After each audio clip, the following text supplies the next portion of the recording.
All rise. District Court of Iowa in Fort Scott County is now in session. The Honorable Judge Latham presiding. You may be seated.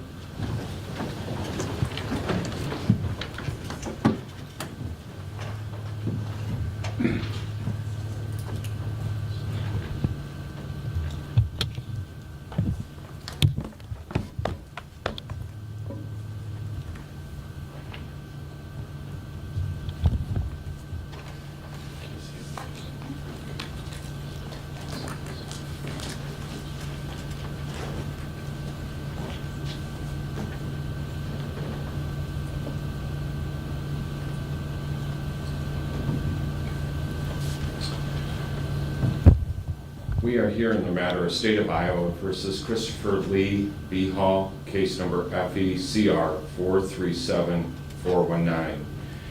The defendant is present, represented by his attorneys Miguel Puentes and Lynn Striegel. The State of Iowa today is represented by Assistant County Attorney Brett Larson. The record reflects that after a jury trial, the defendant was found guilty on 2 counts, that being under count 1, murder in the first degree in violation of Iowa Code Section 707.2, paren 1, paren A, and also guilty under count 2 of domestic abuse assault with intent to inflict serious injury in violation of Iowa Code Section 708.2A, paren 2, paren C. At that time, the court requested that a pre-sentence investigation report be prepared, and this matter was set for sentencing today. I can see that we have a lot of individuals in the courtroom. I would ask that everybody maintain their decorum within the courtroom. This court will not tolerate any outbursts during these proceedings. If anyone does, they will be removed from the courtroom. Mr. Puentes, have you had the opportunity to review that pre-sentence investigation report with your client and yourself? Yes, Your Honor. In this case, an abbreviated records check was ordered, and it was reviewed with the defendant in full. After having done so, he identified no errors within the document. Thank you. And Mr. Larson, have you had the same opportunity? I have, Your Honor. The state has reviewed the abbreviated pre-sentence investigation that was filed in this matter, and the state would offer no corrections, additions, deletions, or any modifications. And Mr. Puentes, are there any motions pending or any reason why I should not proceed with sentencing at this time? No, Your Honor. Thank you. You may proceed on behalf of your client. Thank you, Your Honor. As it relates to these types of sentencings, they're always very complicated for a number of ways, but specifically as defense counsel, I could sit here and sort of wax poetic about a recommendation, but it frankly wouldn't do any good. The legislature has made it very clear what the penalties are in a case like this, specifically a Class A felony in this state. That is a term of life without the possibility of parole. It's unlike any other punishment codified in the law. It is, in essence, a life for a life. That's the way the legislature wrote it, and that is the mandate on this court. The only discretion the court does have is as it relates to count 2 in relation to count 1.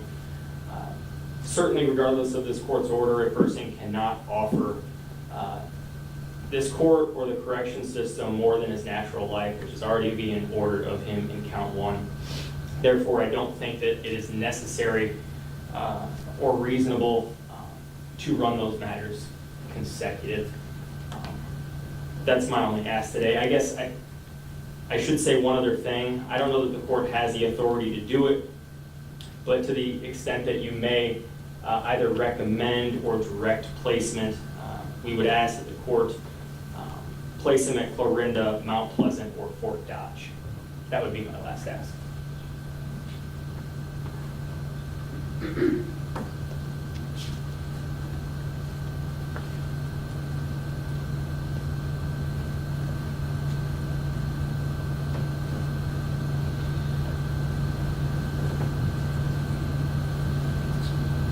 Thank you, Mr. Puentes. Mr. Behal, this is your opportunity to address the court and tell me what you would like me to know before I pronounce sentence in this case. I understand the charges against me and what's been ruled in court. The only thing I really have to say on the matter is whatever had happened in this event is being misconstrued in the court process. I understand how it looks to everybody on the outside of this stuff, that it was supposedly premeditated and that this was such a vile act that things happened. Yes, it was an absolutely terrible thing that happened. I understand this. I'm not saying that's not. I'm just saying whatever there is for premeditated and I wanted this to happen or her to be dead or anything like that is just bullshit.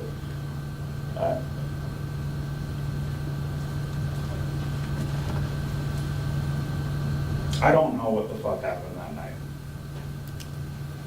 I'm sorry, I don't. And I'm sorry that she's gone. There's nothing I can do about that.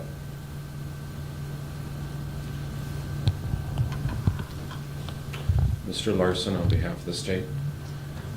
Thank you, Your Honor. The state would echo much of Mr. Fuentes' statement as it pertains to count one. The court is without discretion, and the defendant shall be ordered to a term of imprisonment for the rest of his life. With respect to count two, while acknowledging that it's a largely symbolic measure, the state would request and believe it's appropriate for count two to be consecutive to count one for a couple of reasons. The first of which is the heinous nature of the crime committed here. The court saw the photographs presented at trial. This was a brutal assault that happened throughout an apartment. It wasn't a single act. It was dozens of acts committed at Taylor's home. Secondly, consecutive sentence gives it acknowledgement to the fact that this wasn't just a murder. It was a murder committed by someone that the victim cared for and loved, which makes it even that much worse. So the state would ask that counts 1 and 2 be consecutive to each other. And I believe when the time comes, there are some victim impact statements that members of Taylor's family would like to make as well. And Mr. Larson, is there a recommendation as to fine under count 2 and victim restitution?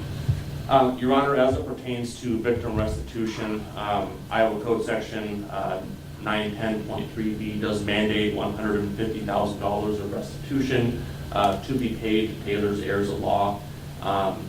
She does have 2 children. The state doesn't want to state their name in open court, especially with cameras present, but those names will be provided to the court after the hearing, and the restitution should be properly awarded to her children.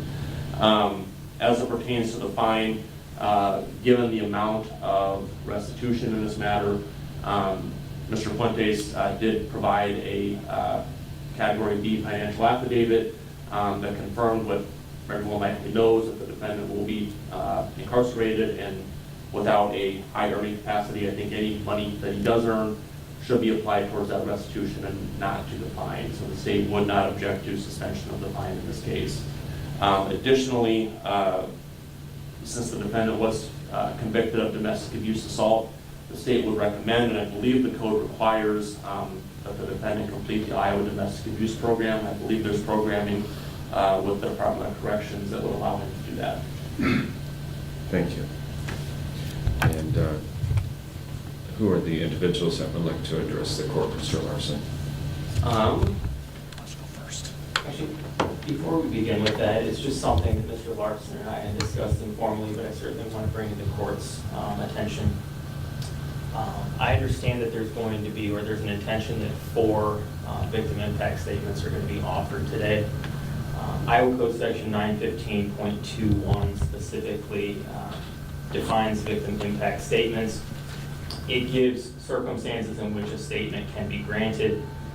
Specifically, paragraph E states, if the victim is unable, as in this case, to make an oral or written statement because of the victim's age, mental, emotional, or physical incapacity, the victim's attorney or a designated representative shall have the opportunity to make a statement on behalf of the victim. I've always treated the writings of the legislature as intentional. They did not see fit to pluralize the word representative. In this case, multiples, I think, would qualify as pluralization of that word, which again was not the intention of the legislature. So I believe it's appropriate for one designated representative to make a statement. I would turn the court's attention to section 915.10, which is in the same chapter that Mr. Fuentes cited. That's the definitions section of that chapter. Subsection 3 defines victim, and it provides a fairly broad definition.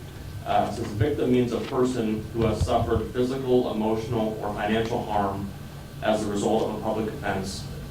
It continues on from there, but all four of these individuals that plan on speaking certainly have suffered emotional harm as a result of this act.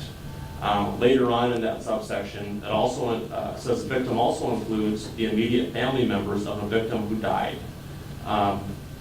which would cover, I believe, arguably 3 of the 4 individuals. And I will tell the court, we have the Taylor's sister actually intends to make a victim impact statement. Obviously, she's an immediate family member. We have Sandra McKee, who is Taylor's grandmother, who is very close to Taylor. We have Lisa Rosenberg, Taylor's mother, who is obviously an immediate family member. And then Kurt Rosenberg, who is Taylor's stepdad. I think under the law, Kurt would be categorized as an immediate family member as well.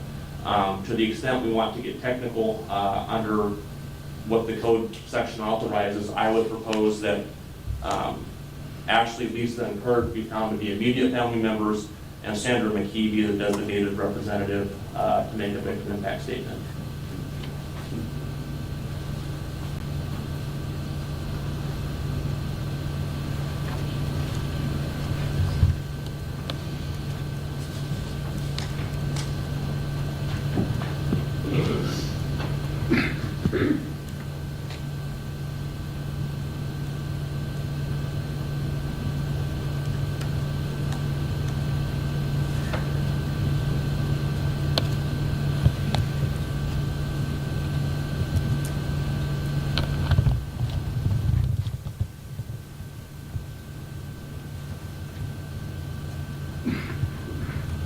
Mr. Fuentes, I understand your argument, but I believe that we must be controlled by the definitions provided by the legislature as well. I believe Mr. Larson's argument supports that, and I find all of these individuals to be within that classification in the definition of victim included in Iowa Code Section 915.10.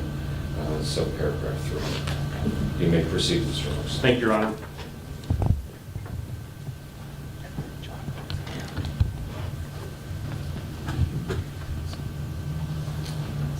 Your Honor, I first present Sandra McKee to the court, Taylor's grandmother.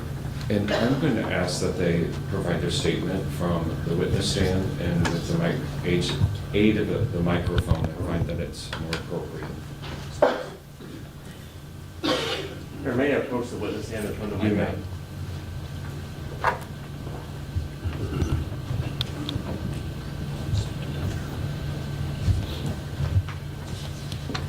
My name is Sandra McKee, and I'm the grandmother of Taylor McKee Escontrias. I will never forget the events of Thursday, March 14th, 2024. While grocery shopping, I received a phone call from a number I didn't recognize. I let it go to voicemail, would take care of it when I got home. Upon pulling up into my driveway, I was approached by 3 men as I was getting out of my car. One was wearing a clerical white collar, and I knew at that moment my heart sank. Taylor Lee was my youngest granddaughter. We shared the same middle name and had daily calls or texts for the past 7 years, few exceptions, since her grandfather, Manny, as she affectionately called him, had passed away. We both lost a man that we loved dearly, so she called text daily and asked, "How are you today, little lady?" I think we both needed those check-ins. Although they have stopped, I still wait for my phone to ping, and I know that I will never receive another text or call from her again, and that brings me such heartache. Taylor's smile and laugh were infectious. She would light up her room when she walked in, and that wonderful dry sense of humor. All we could do was laugh with her. Every time she would make me laugh so hard I would cry. I will miss that shared laughter, and now my tears are from anger and disbelief that she was taken away from me so suddenly. Taylor was a wonderful cook, but if she had to choose only one food to eat, it was cheese. She always knew that when she visited revisiting, the refrigerator was loaded with her favorites. I still subconsciously buy those cheeses. And when I open the refrigerator door and I see it, I'm saddened and numb, and she is no longer here to share it with me. I have a huge hole in my heart that I am daily trying to fill with 31 years of memories that Taylor brought to me, and not only to me, but to our family. I know it will no longer be filled with new memories because of the gruesome actions of March 14th. I have to lean on my good times and try to erase the visions I have in my head of what my Taylor Lee endured. Our family dynamic is forever gone. We will no longer have Taylor's bright soul at our holidays or family gatherings. We will now have to find ways to honor her and to go on with heavy hearts. The only comfort from this heinous crime is the fact that he was with her Manny, walking with him in heaven and watching all over us. The day I met Chris by Behal, he came to pick up Taylor at my home to start a new chapter in their lives. As they were leaving, I said to him, "Promise me you will take care of my granddaughter. She is precious cargo." He looked me in the eye and said, "I will." That promise, along with my heart, was broken on March 14th, 2024.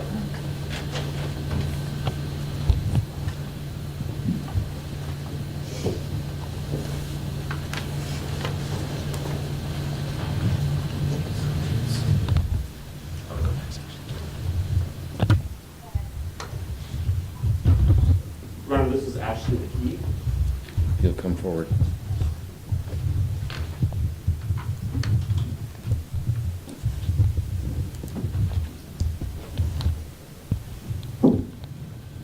Your Honor, my name is Ashley McKee.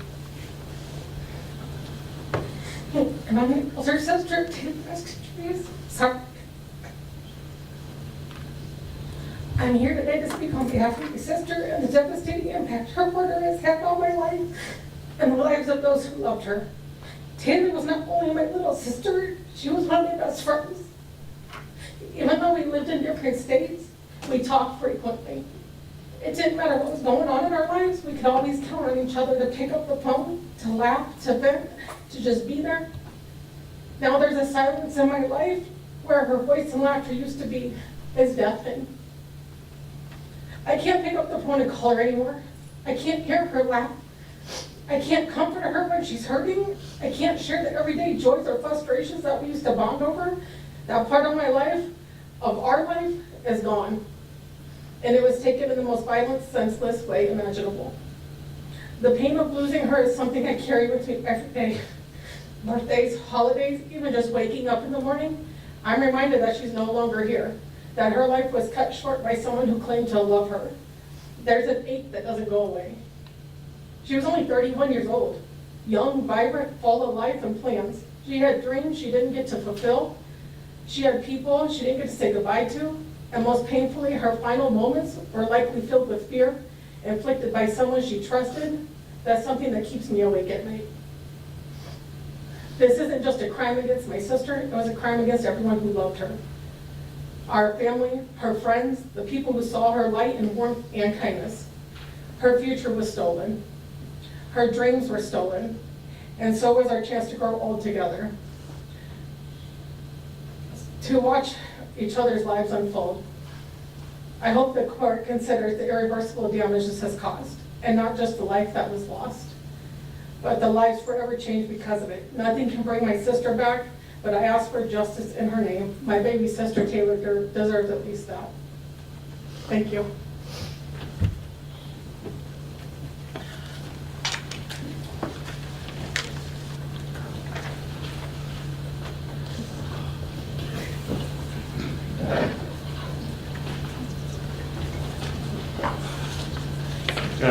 Kurt Rosenberg. Sir, come forward.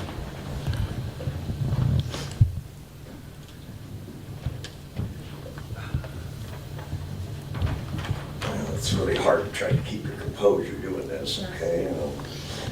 I just want to kick back with what you started with about, like, you didn't know what happened. Taylor had texted somebody and said, if I'm dead, you did it. Something was going on there. That's just feeding back to what you just commented on.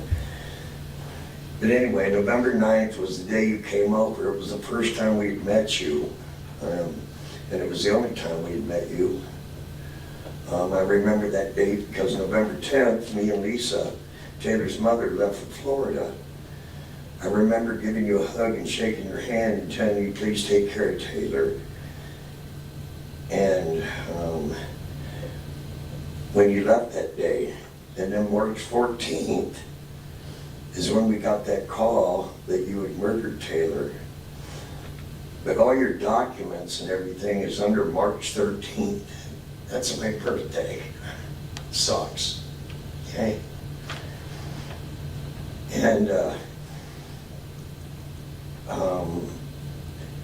it just tears my head up. It's bad enough. It's bad enough when somebody passes away, never mind a family member, but the way Taylor passed away was very brutal and vicious. We can't even wrap our heads around it. We really can't. It's fucked up. And you know it is too, you know what I mean? And I don't think we ever will. The pain you have caused is unreal. I need to calm down for a minute.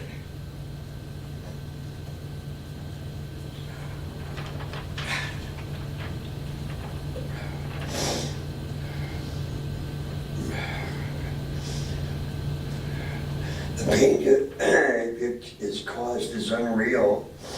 You took Taylor's life away from her. You took her away from her kids and the rest of our lives and her right to succeed. She could have succeeded and done something and did something with life, as you too. As I'm sure your parents probably thought too. You know? What she wanted to do in the future, you know, and the family of Taylor is hurting hard. Her mom, her dad, her sisters and brother, and me and Taylor's stepmom also, and the grandbabies, you know, and their children will never see her again because of you. And my job as a husband is to take care of my wife. You fucked her up. I can't fix it. I can't fix her. It's bad. She goes through it every day. I see her hurt. And I don't know what to say to her or what to do to make it better. And it breaks my heart.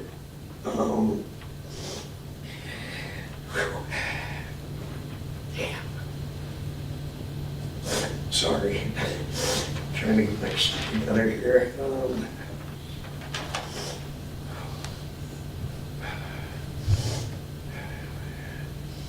And it's killing me inside, Chris.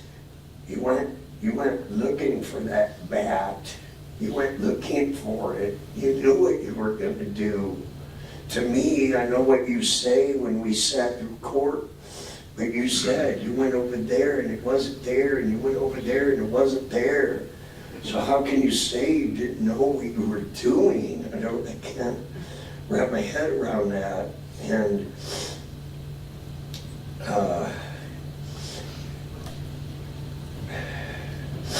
And then when you got up on the stand, you said, you know, when they asked you questions, the evidence says I did. The evidence says I did. I mean, to me, you knew what you were doing. Sure, you guys might have got fucked up.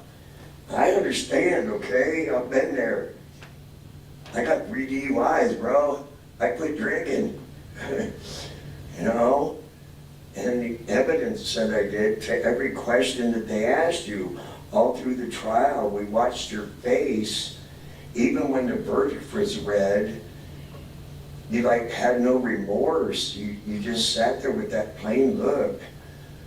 I myself believe that Taylor spoke through your mouth because of your testimonies to the detectives and everything, so that you could get what you deserve. And honestly, we deserve to get more than that.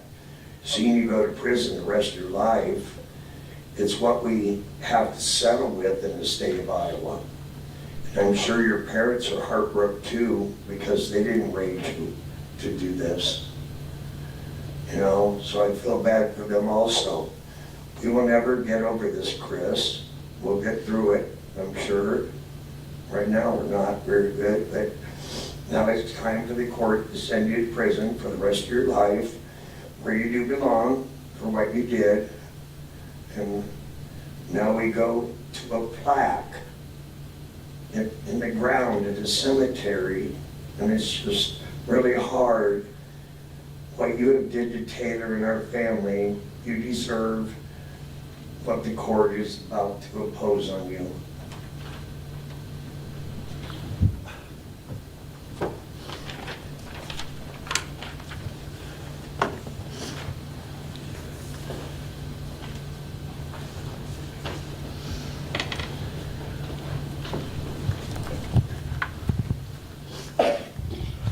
For the record, Your Honor, this is Lisa Rosenberg, Taylor's mother.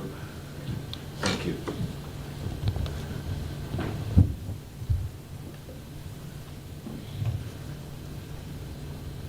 Who is that?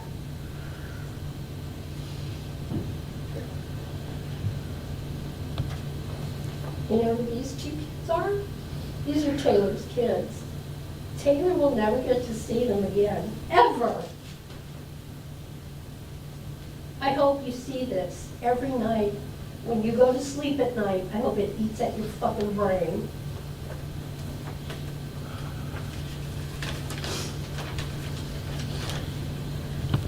Words cannot describe the numbness, the sadness, the pain, and the anger you have caused. The anger I feel towards you from the time I wake up until finally I can fall asleep. When I hear my phone ring, I awaken in hopes it's my daughter calling to say, "Hi, Mommy." She called me Mommy. It keeps me awake and I can't breathe. You have taken my baby girl from me in such a horrific way, it doesn't make any sense, and it never will. You make me sick. Watching you with absolutely no remorse. This pain will never go away. It's part of my life now. You have taken my 2 grandchildren's mommy away, Wallen and Julian. They will never get to see their mommy again. I ask God every day to give me strength to cope with all of this. I pray to God for forgiveness, but this is how I feel. You're going to a place where you should be for the rest of your life. I hope you see my baby girl's face every fucking day.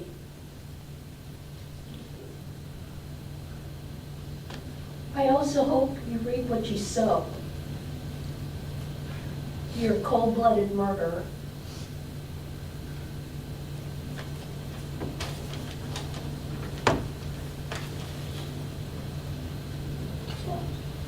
Thank you.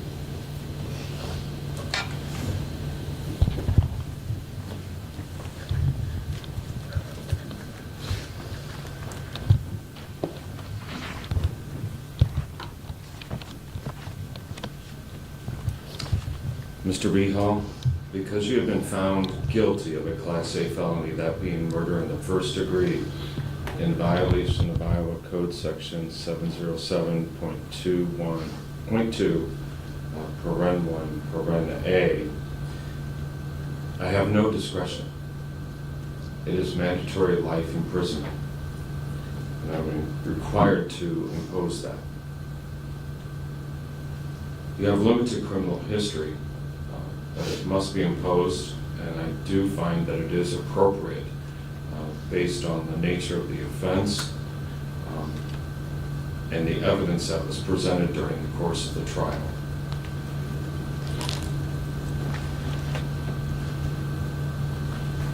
And I do find that a sentence must be imposed also under count 2 in regards to domestic abuse assault with intent to inflict serious injury.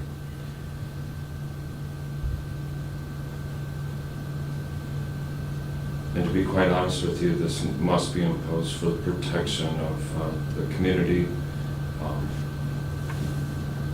Just these acts of violence cannot be tolerated, and this type of sentence must be imposed.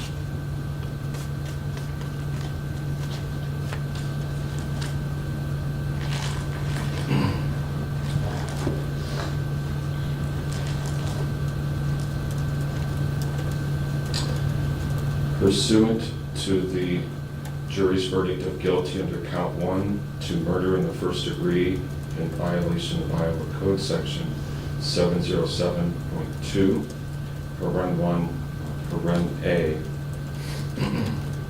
and as provided by Section 902.9, it is the judgment and sentence of this court that he be committed to the custody of the Iowa Department of Corrections for your life, with no possibility of parole. Pursuant to the jury's verdict under count 2,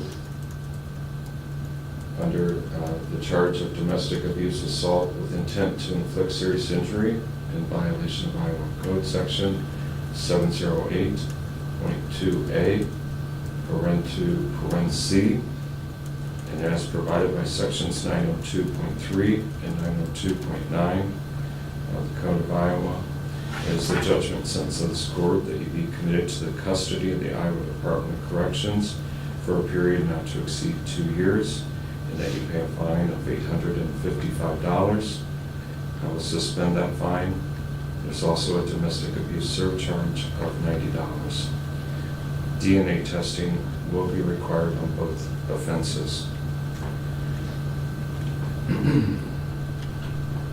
In addition, there will be victim restitution ordered as provided under Iowa Code Section 910.3B in the amount of $150,000 to the heirs of the victim.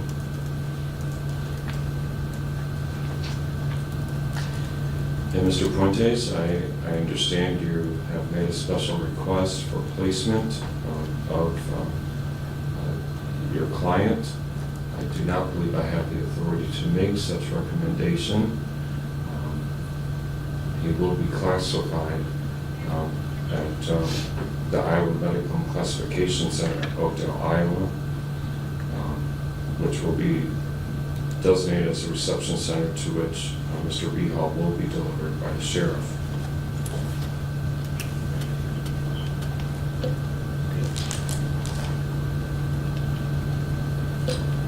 And as to Category B restitution, Mr. Puentes, do you wish to address the court on that? Your Honor, in many ways, I think the sentence kind of speaks for itself, as do some of the comments from Mr. Larson. There's a restitution amount that is not addressed by Category B restitution, as that's Category A. That is a mandate by law, and one in which it's appropriate for any monies that he take possession of be applied to. He's otherwise going to be incarcerated for his natural life, which means other than whatever very negligible funds he may receive through the Department of Corrections, it would not be enough for him to have the reasonable ability to repay for court costs and attorney's fees. Mr. Larson, do you wish to address the court on this matter? Just briefly, Your Honor. Obviously, there is a lot of restitution to be paid, $150,000. The state acknowledges that Mr. Behal's earning capacity will be limited while incarcerated. So the state will leave it to the court's discretion as far as what may be appropriate for Category B restitution. Thank you. Mr. Behal, what we're discussing here is that you have provided the court with a financial affidavit as to Category B restitution. That is essentially court costs and court-appointed attorney fees. Sir, do you believe during the term of your incarceration for the rest of your life that you will have any ability to pay monies towards those expenses, sir? Not other than what I would earn through the DOC. The court notes that the victim restitution that has been ordered will be paid first before any type of Category B restitution.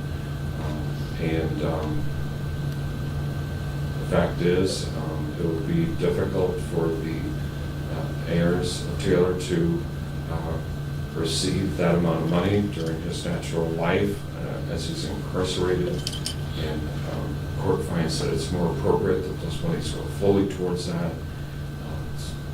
No ability to pay any Category B expenses, and as a result, I will find that the defendant does not have the reasonable ability to pay Category B expenses.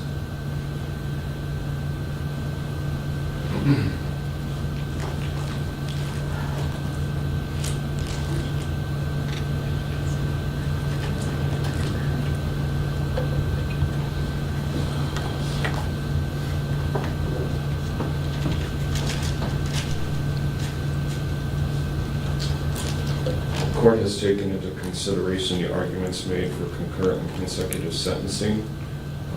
The court determines, due to the nature of these offenses and the elements of each offense, that it is appropriate that these sentences run consecutive to one another, and I will order the same. Sir, as you've been found guilty as a result of a jury trial on this matter, and now that you've been sentenced, it is my duty to advise you of your right to appeal. Under Iowa law, you have the right to appeal your conviction and sentence to the Iowa Supreme Court. In order to do so, you must file a written notice of appeal with the clerk of this court within 30 days from today's date. Failure to file such notice of appeal in that fashion will be deemed a waiver of your right to appeal. In other words, you will lose that right. If you think you want to appeal but don't think you can afford an attorney or transcript of these proceedings for that purpose, you have the right to make application of this court for court-appointed counsel and a transcript of these proceedings, all at the expense of the state of Iowa. Just be aware, all this must be done within the 30-day time limit that I've just outlined. I'm sure if you have any questions concerning that right, I'm sure your attorneys would be happy to discuss that with you. I'll acknowledge receipt of any pre-sentence investigation reports that have been printed for the purposes of today's sentencing. And as this is a forcible felony, there is no appeal bond. Minimus is issued immediately. Has the court failed to address anything? Maybe I missed it, but under count 2, under sections 708.2B and 708.2A subsection 10, I think the Iowa Domestic Abuse Program needs to be ordered by the court. Mr. Larson, I understand that. Actually, the appellate courts determined that the court does not order that when they're incarcerated. Only if they're on probation, it's up to the Department of Corrections to handle. Okay, then nothing further. Thank you. Thank you. Nothing from us, Your Honor. Thank you.